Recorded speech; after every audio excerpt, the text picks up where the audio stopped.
Good morning, everyone. My name is Lenart, and this is my co-speaker, Ted. And today we're excited to talk about our topic on Earth Estries. But first, let me share with you that this topic is a product of collaborative effort. And Ted and I had the privilege of working with Hara Hiroaki, Leon Chang, and Gilbert Season, who each made significant contribution on our understanding of Earth Estries. And to give a clear roadmap, today we're going to be introducing Earth Estries as well as talk about some of its backgrounds, motivations, and objectives. We'll also talk about attack methods and tools that it has used in the past, its CNC infrastructure. We will touch about attribution and share about our insights and conclusions on the topic. So what exactly is Earth Estries? So in the first quarter of 2023, we came across a cyber espionage campaign that we think belongs to one intrusion set. The users of such intrusion set would go through great lengths to remain under the radar. For instance, they would perform cleanup after one round of operation, removing all tracks of their previous operations, and then they would deploy new tools again to perform the next round of their operation. They would use PowerShell and lol bins as part of their arsenals in order to remain under the radar. We think that this campaign and operations have started at least since 2020. And today, we know this intrusion set by the name of Earth Estries. Earth Estries has been targeting mainly government and technological industries, and which mainly are located in Philippines, Taiwan, Malaysia, South Africa, Germany, and US. So in the course of the attacks that we observed, we have seen Earth Estries utilize various tools at their disposal. So what we've observed is that they would deploy Cobalt Strike on servers that they've compromised using high privilege accounts. Once Cobalt Strike has been deployed, they would use this to control initial server and then use it to deploy additional tools. They would also use SMB and WMIC as a method for lateral movements. They would collect information of interest, such as documents, PDFs, and DDFs, using RAR or wget in order to collect those that are in a remote location from the compromised machines. They would also collect credentials from browsers, histories, and caches using a different method. This collected information will be uploaded to anonymized file sharing sites using curl. However, browser credentials are collected using a different method, one of which is using the tool known as Trail Client, which will be introduced later on. So in the course of the attacks, Earth Estries has utilized a lot of DLL side loading components, mainly tools that are used to take control of servers will be deployed as DLL side loading payloads. So tools such as Cobalt Strike and other backdoors will be using side loading techniques. And the method they use to do side loading is that the loader and the encrypted payload will be interchangeable. So the decryption key will be located in the encrypted payload, and the loader can be changed, and vice versa. Now we talk about the tools that they've used in the past. First one would be Zingdor. So Zingdor is an HTTP backdoor written in Golang. This backdoor that they use has adopted an anti-UPX unpacking technique. This technique is quite common in IoT malware, but it's kind of rare in APT malware. So the technique is simple yet quite effective. they would just change the magic number UPX into MSE. And this would allow them to bypass UPX unpackers that rely on the default magic numbers. So Zingdoor is a compact backdoor. Its main focus is revolving mainly on information gathering, disk management, and execution of arbitrary commands. Next one, we talk about Hemigate. Hemigate is another DL side-loading payload. And the first time we encountered Hemigate is that it has been used in May of 2022. So execution of Hemigate happens in 3 instances. So the first one is more like a starter and installer instance, which will deploy Hemigate to its target directory, as well as install auto-start mechanisms. This instance does not remain memory resident, but instead will execute the second instance with a /a argument. So the second instance could be considered as the main process of Hemigate.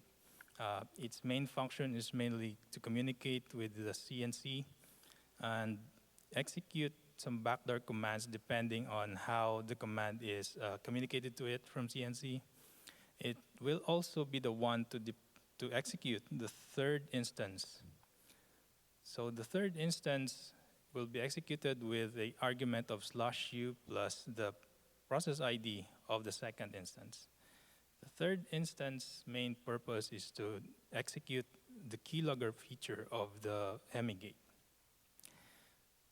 The main feature is to collect the keystrokes, but in order to write the keystrokes collected into a log file, that routine is passed to the second instance, and the second instance will manage writing the log file of the keylogger. The second purpose of the third instance is actually to execute backdoor commands that is passed to it by the second instance via named pipes. And the second instance will make sure that the third instance remain active by acting as its watchdog. And second instance is also able to execute a full uninstall once it receives such command from the CNC. For the network communication, the initial communication will be done using post request. And all communications are encrypted using RC4. The key here that you see is one such key that they have used. And RC4 is also used, or the same key will also be used for all RC4 encryption and decryption done by the malware. So that includes encrypting the data it captures and sending it to the C2, encrypting the screenshot it captures and sending it to the C2, and decrypting C2 communication. Hemigate is a feature-rich backdoor, so it has a lot of feature clusters that it has. So it has directory monitoring, which allows it to monitor changes in the target directories, including logging the old and new file names of files which names has been changed. It is also able to read and write files, and the file read feature is one of its feature that allows it to exfiltrate data, mainly from the keylogger logs or other logs that it maintains. It also has a file operation feature which allows it to delete, read, write, execute files. And it has 2 ways to execute commands from the attacker. So there's an interactive shell, and there's a command execution which does an asymmetric execution and is done once per command.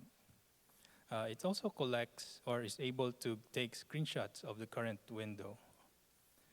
It also has the ability to monitor processes and terminate the target process. And lastly, it is able to log keystrokes. The keylogger feature does not require a backdoor command to execute. It is executed by default. Next, we will talk about Trill Client. As I earlier mentioned, this is one of the collector tools used by Earth Estries. So this is mainly a browser data stealer, also written in Golang, similar to Zingdor. So Trill Client actually also receives command from a GitHub repository owned by the attacker. So it tries to read this JSON file from this specified GitHub repository. And even though we say that it receives commands, the commands are actually just what timing would the malware use to collect the data info. So it's not really a backdoor in a sense, but still just a data collector. And for collection, it tries to look for the browser data from one of these directories. And the data, once collected, will be compressed using tar and then encrypted with XOR algorithm. Then it will be sent to the attacker's email address via SMTP. So what you see here is an attacker-owned email address. So now I would like to invite Ted to talk about other aspects of Earth Estries. Okay. Hello, everyone. This is Ted. And in this section, I will be talking about the process of our investigations on their CNC infrastructure. Okay, the process was starting from the CNC domains we found in the victim's environments. So, and when looking into these CNC domains, we just found some notable pieces of data in their the registering information, as shown in these tables. So based on the information which is highlighted by the red color, we just starting to explore more potential CNC infrastructure. Okay, so this table just shows the domain we found based on this Chinese email address. Yeah, and here's another one, very unique organization informations, and actually for this domain set, we just successfully found some old domains they used, and this domains just it's been helpful for us to roughly know their active times. Yep. Okay. So, and in addition, we also noticed there's a Cobus drive once hosted on the domain, the smartlinkcorp.net. This domain just identified as the part of their infrastructure previously, and this Cobus drive just running with a very special watermark, just 2095. This one. And through this watermark, we just further found 3 more domains, and we just also checked the registering information from these 3 domains, and we just found another very similar Chinese themes email address here. So this email address we're just using as clues again, and found more related domains. Yeah, and just like the second table, the domain shows in the second tables. From this third domain sets, we could just also can roughly know the active times of their operations. Yep. Okay. So after we check in all of the information we found based on those registering informations, we could know basically all of their CNC infrastructure just hosting on the VPS service around the world. And here's the map graph to show the distribution of their CNC infrastructures. And we also noticed that all of this the subdomain just shares a very similar formats like this. Yeah. And depends on different formats of the domain, they will have a different usage. For example, in the first two, this domain is being designed for their CNC communication over the HTTPS, and the rest of the domains is designed for the DNS tunneling. Yeah. Okay. Also, in few cases, we also found their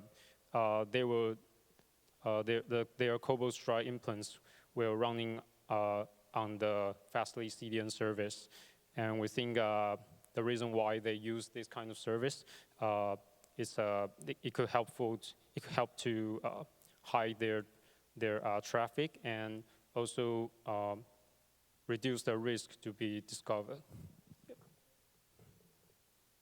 Okay, so let's go into the attribution part.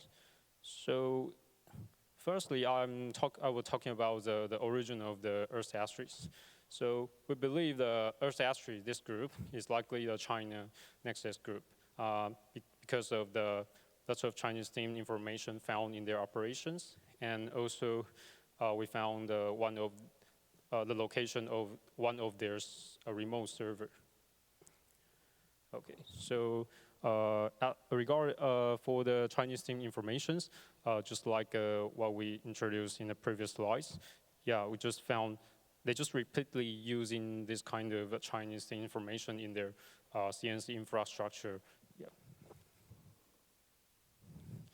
And because we have already monitored these groups for long times, and we noticed the threat actors they have a special behavior is they were always using a pin to test their remote server is available before they accessing their servers. And we are very lucky to capture one of their attempts. Yeah, so they're trying to connect it to this IP, and through the IP location service, we just could roughly know this IP is located in China. Okay,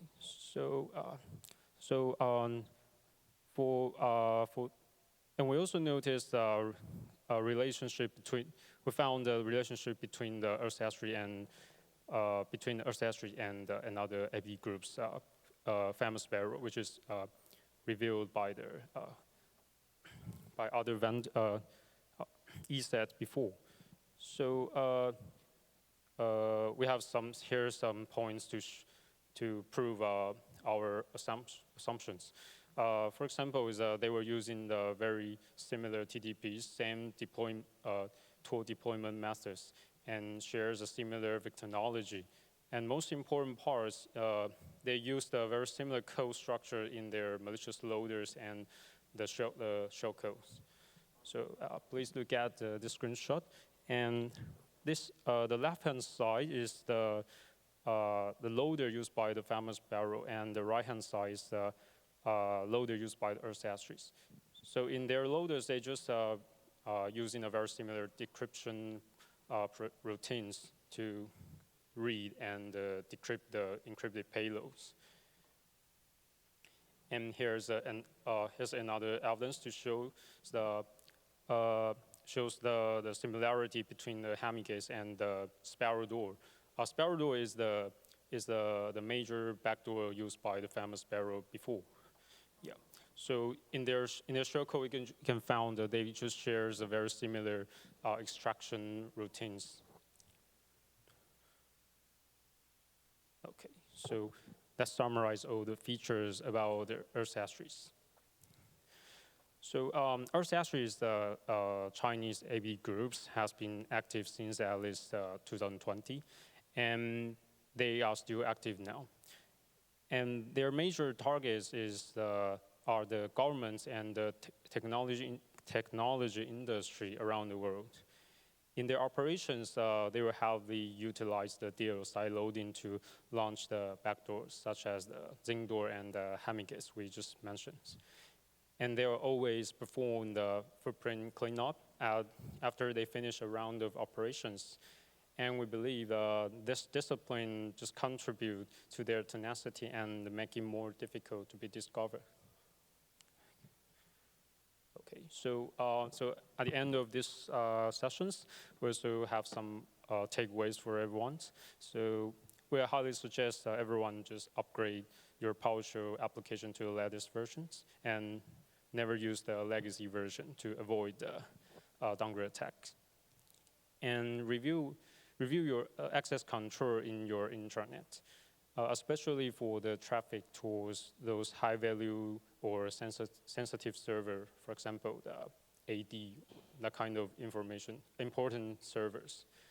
And always adapt the zero trust policy, such as the least privilege access, micro-segmentations, data encryption, zero trust to the low bins, and only allows those approved application running on your host, if possible.